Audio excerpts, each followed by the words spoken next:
பட்ஜெட்டை அக்கு வேற ஆணி வேற பார்த்துட்டோம். ஆனால் எல்லாருமே கேட்ட கேள்வி டிஃபென்ஸ் பட்ஜெட் எங்கே ப்ரோ அப்படிங்கிறது தான். ஆனால் உண்மையிலேயே இதில் டிஃபென்ஸ் பட்ஜெட் மட்டும்தான் பார்க்கணுமா அப்படின்னு பார்த்தா கிடையாதுங்க. சயின்ஸுக்காக, ரிசர்ச் அண்ட் டெவலப்மெண்ட்டுக்காக நம்ம இந்திய அரசாங்கம் என்ன செய்ய போகிறாங்க, அவங்களுடைய பட்ஜெட்டில் எவ்வளோ பணம் ஒதுக்கியிருக்காங்க, டிஃபென்ஸுக்காக எந்த மாதிரியான அமௌண்ட் எந்த நபர்களுக்காக ஒதுக்கப்பட்டிருக்கிறது, அக்னி வீரர்களுக்கான ஏதாவது அலவன்ஸ் அப்படிங்கிறது இருக்கா, இப்படி பல கேள்விகளுடைய பதிலாகத்தான் இந்த ஒரு பதிவு இருக்க போகுது. அன்பு தமிழ் நெஞ்சங்களுக்கு தமிழ் பொக்கிஷத்தின் வணக்கங்கள்.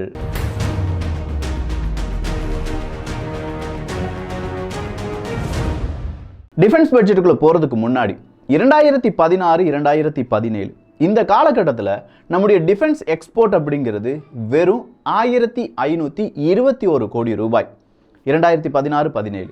ஆனால் அதே நேரத்தில் 2021-22 அப்படிங்கிற காலகட்டத்தில் நம்முடைய எக்ஸ்போர்ட் அப்படிங்கிறது 12815 கோடி ரூபாய். கிட்டத்தட்ட 8 மடங்கு அப்படிங்கிறது டிஃபென்ஸ் எக்ஸ்போர்ட் என்பது வளர்ந்திருக்கிறது. டிஃபென்ஸ் எக்ஸ்போர்ட் மட்டும்தான் வளர்ந்திருக்கிறதா அப்படின்னு பார்த்தா இல்லை.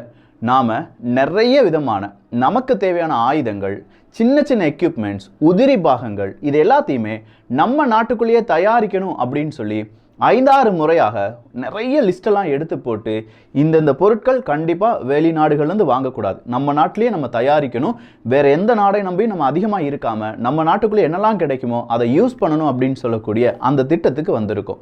இது டிஃபென்ஸில் மிகப்பெரிய ஒரு மைல்கல் அப்படின்னு சொல்லலாம். ஸோ இந்த அளவுக்கு டிஃபென்ஸில் ஒரு மைல்கல்லை நம்ம அட்டன் பண்ணியிருக்கும் போது அதுக்கான பட்ஜெட் அப்படிங்கிறதும் அதிகரிக்க வேண்டும். சொல்லப்போனால் நிர்மலா சீதாராமன் அவர்களுடைய நம்முடைய நிதியமைச்சருடைய 5வது பட்ஜெட்டில் டிஃபென்ஸுக்காக ஒதுக்கப்பட்டது மட்டுமே கிட்டத்தட்ட 5.94, அதாவது 6 லட்சம் கோடி ரூபாய் அப்படின்னு சொல்லலாம். கடந்த முறை 2022-2023 நாம் 5.25 லட்சம் கோடி ரூபாயை ஒதுக்கியிருந்தோம். இது ஒரு 60,000 கோடி ரூபாய், கிட்டத்தட்ட ஒரு 70,000 கோடி ரூபாய் எக்ஸ்ட்ராவாக நம்ம ஒதுக்கியிருக்கோம் டிஃபென்ஸுக்காக. இந்த 6 லட்சம் கோடி ரூபாய் அப்படின்னு சொல்லக்கூடிய டிஃபென்ஸ் பட்ஜெட்டில் நம்முடைய கேபிட்டல் எக்ஸ்பெண்டிச்சர் அப்படிங்கிறதுக்காக மட்டுமே 1,62,000 கோடி ரூபாய் அப்படிங்கிறது ஒதுக்கப்பட்டிருக்கிறது. ஸோ 1,62,000 கோடி அப்படின்னு சொல்கிறது கேபிட்டல் எக்ஸ்பெண்டிச்சர். இந்த கேபிட்டல் எக்ஸ்பெண்டிச்சர் அப்படின்னு சொல்லும்போதே நியூ வெப்பன்ஸை வாங்குவதாக இருக்கட்டும், புதிய aircraft, worship, other military hardware இதெல்லாம் வாங்கிறதுக்காக நாம் பயன்படுத்தக்கூடிய அமௌண்ட் 1,64,000 கோடி ரூபாய். அடுத்ததா ஒரு 2,70,000 கோடி ரூபாய் அப்படிங்கிறது நம்முடைய ரெவன்யூ எக்ஸ்பெண்டிச்சராக அங்கே என்ன சொல்லியிருக்காங்க, பட்ஜெட்டில் அறிவிச்சிருக்காங்க. இந்த ரெவன்யூ எக்ஸ்பெண்டிச்சருக்குள்ள என்னெல்லாம் வரும் அப்படின்னு கேட்டிங்கன்னா பென்ஷன்ஸ், சேலரி, இது எல்லாமே இந்த ரெவன்யூ எக்ஸ்பெண்டிச்சருக்குள்ளே வந்துடும். அதே மாதிரி மெயின்டெனன்ஸ் ஆஃப் எஸ்டாப்ளிஷ்மெண்ட் அப்படிங்கிறதும் இந்த ரெவன்யூ எக்ஸ்பெண்டிச்சருக்குள்ள வந்துடும். இதுக்காக ஒதுக்கப்பட்டது தான் 2,70,000 கோடி ரூபாய். ஆனால் கடந்த 2022-2023 நம்ம எடுத்து பார்த்தோம்னா அது 2,39,000 கோடி ரூபாயா இருந்தது. ஸோ 2,39,000 கோடியிலிருந்து நம்ம இப்போ இந்த ரெவன்யூ எக்ஸ்பெண்டிச்சர் அப்படிங்கிறது 2,70,000 கோடி ரூபாயா இன்க்ரீஸ் ஆயிருக்கு. அடுத்ததா கேபிட்டல் அவுட்லே அப்படின்னு சொல்லக்கூடிய மிக முக்கியமாக நம்ம இப்போ என்னென்ன இராணுவத்துக்காக என்னென்ன செஞ்சுருக்கோம், அதனுடைய டோட்டல் ஸ்ட்ரக்சருக்காக எவ்வளோ செலவு பண்ணியிருக்கோம், இதனுடைய ஒரு ஓவரால் கேப்சர் தான் இந்த கேபிட்டல் அவுட்லே அப்படின்னு சொல்லலாம். இந்த கேபிட்டல் அவுட்லேக்காக மட்டுமே நாம் 8,774 கோடி ரூபாய் அப்படிங்கிறத இன்க்ரீஸ் பண்ணியிருக்கோம். ஒரு 13,837 கோடி ரூபாய் அப்படிங்கிறது நம்ம கேபிட்டல் அவுட்லேக்காக வைத்திருந்தாலும் செப்பரேட்டாக ஒரு 1,38,000 கோடி ரூபாய் அப்படிங்கிறது டிஃபென்ஸ் பென்ஷனுக்காக மட்டுமே ஒதுக்கப்பட்டிருக்கிறது. ஸோ ஓவராலா 5,93,000 கோடி ரூபாய் அப்படிங்கிறதா நம்முடைய டிஃபென்ஸ் பட்ஜெட். இது ஒரு ஸ்லைட் இன்க்ரீஸ் இருந்தாலும் எந்தெந்த துறைக்கு இந்த 5,93,000 கோடி ரூபாய் அப்படிங்கிறத இன்னும் விரிவாக நம்ம பார்க்க வேண்டிய கட்டாயத்தில் இருக்கும். சரிப்பா, அதெல்லாம் நம்ம ராணுவம் சார்ந்த பலவிதமான அதிகாரிகள் இவங்க தொகுத்து வழங்குவார்கள். எந்தெந்த பட்ஜெட் எவ்வளோ நம்ம இந்த பட்ஜெட்லேருந்து வாங்கினதில் எவ்வளோ ரூபாய் செலவழிக்க போகிறோம் அப்படிங்கிறது. அதுக்கு முன்னாடி நம்ம பார்க்க வேண்டியது மினிஸ்ட்ரி ஆஃப் சயின்ஸ் அண்ட் டெக்னாலஜின்னு ஒன்று இருக்குது. நம்ம யங்ஸ்டர்ஸ், மாணவர்கள், நீங்கள், நான், நம்ம எல்லாருமே இந்த உலகத்தில் பெரிய ஒரு போட்டி போட்டுட்ருக்கோம். எதுக்காக? இந்த உலகத்தில் இந்தியாவை எப்படியாவது தலைநிமிர வைக்கணும், நம்ம இந்தியா பல புதிய கண்டுபிடிப்புகளை கண்டுபிடிக்கணும், இந்தியாவில் இருக்கக்கூடிய மக்கள் நல்ல ஒரு வாழ்க்கையை வாழ வேண்டும் அப்படிங்கிறதுக்கான மிகப்பெரிய ஒரு தேடுதலில் இப்போ இருக்கக்கூடிய யங்ஸ்டர்ஸ் ஈடுபட்டு இருக்காங்க. ஸோ அந்த யங்ஸ்டர்ஸுக்கு மிக முக்கியமான ஒரு மினிஸ்ட்ரி தான் சயின்ஸ் அண்ட் டெக்னாலஜி அப்படின்னு சொல்லலாம். இந்த சயின்ஸ் அண்ட் டெக்னாலஜிக்கு 2023-24 பட்ஜெட்ல கிட்டத்தட்ட 16,361 கோடி ரூபாய் அப்படிங்கிறது ஒதுக்கப்பட்டிருக்கிறது.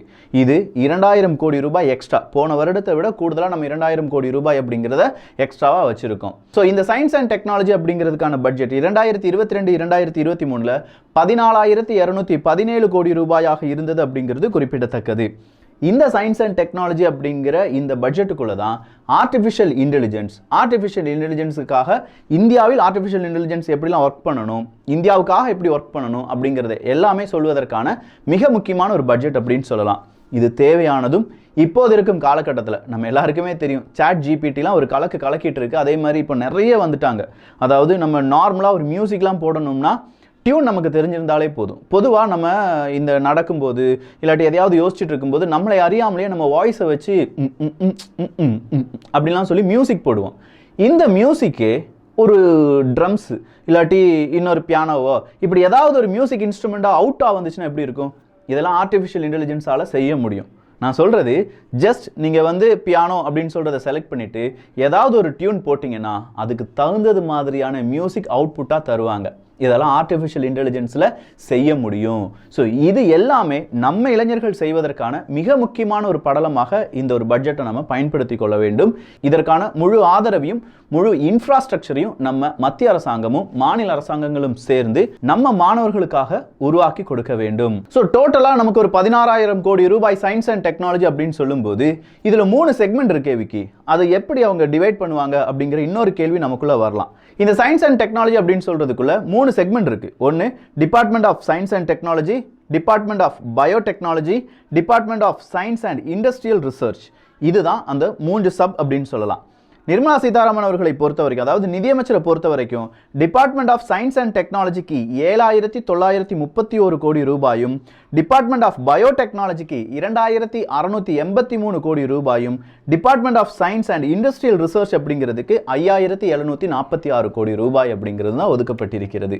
ஸோ 16,000 கோடி ரூபாய் இந்த சயின்ஸ் அண்ட் டெக்னாலஜி மினிஸ்ட்ரிக்கு எப்படி ஒதுக்கப்பட்டிருக்கு அப்படிங்கிறதுக்கான கம்ப்ளீட் பிக்சர் தான் நான் இப்போ உங்களுக்கு சொல்லி கொடுத்துருக்கேன். அடுத்ததா ஸ்பேஸ் ISRO. நமக்கு நிறைய திட்டங்கள் இருக்கு 2023-2024ல். இதுக்கு எவ்வளவு தொகை ஒதுக்கப்பட்டிருக்கு? இந்த கேள்வியை நம்ம கேட்டே ஆகணும். ஏன்னா ஒரு அவதார் படம் எடுக்கிறத விட ரொம்ப குறைவாக நம்மளால் என்ன செய்ய முடியும்? விண்வெளிக்கு ராக்கெட்டை அனுப்ப முடியும்.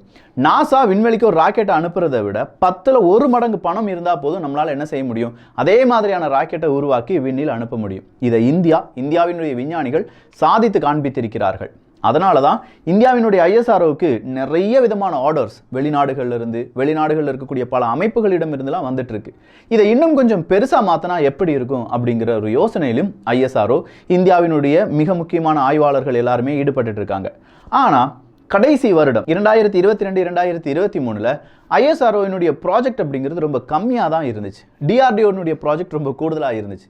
அதனால் இந்த வருஷ பட்ஜெட் 2023-2024ல் ISRO இல்லாட்டி இந்த ஸ்பேஸ் ரிசர்ச்சுக்கான பட்ஜெட்டில் கிட்டத்தட்ட ஒரு 1,100 கோடி ரூபாய் அப்படிங்கிறத கம்மி பண்ணியிருக்காங்க. அதாவது 12,543 கோடி ரூபாய் அப்படிங்கிறது இந்த வருட பட்ஜெட்டில் ஒதுக்கப்பட்டிருக்கிறது.